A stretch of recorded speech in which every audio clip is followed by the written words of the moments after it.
Salut à tous, on se retrouve aujourd'hui pour une nouvelle chronique vidéo par Let It Be et c'est pour le dernier livre de Luca Di Fulvio, Le Soleil des Rebelles, chez Slatkin et compagnie.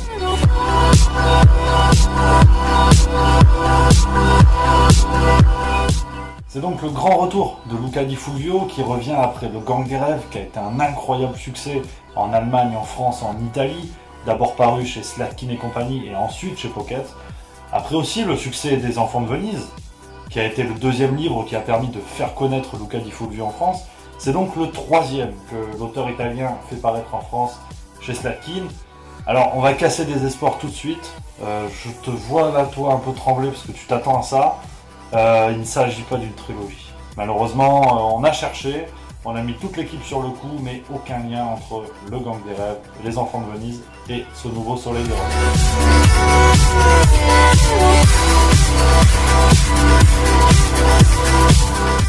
Encore Luca Di Fulvio choisit un jeune homme pour être le héros de cette nouvelle aventure.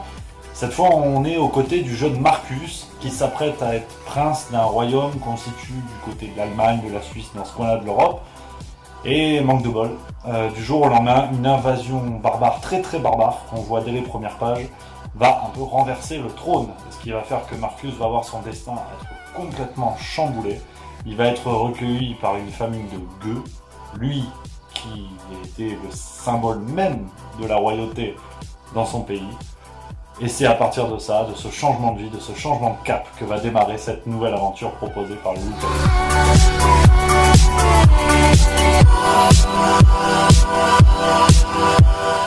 C'est un immense plaisir de retrouver la plume de Luca Di Fulvio qui, une fois de plus, nous embarque dans une aventure incroyable, rythmée, avec énormément de détails. On est vraiment tout de suite dedans.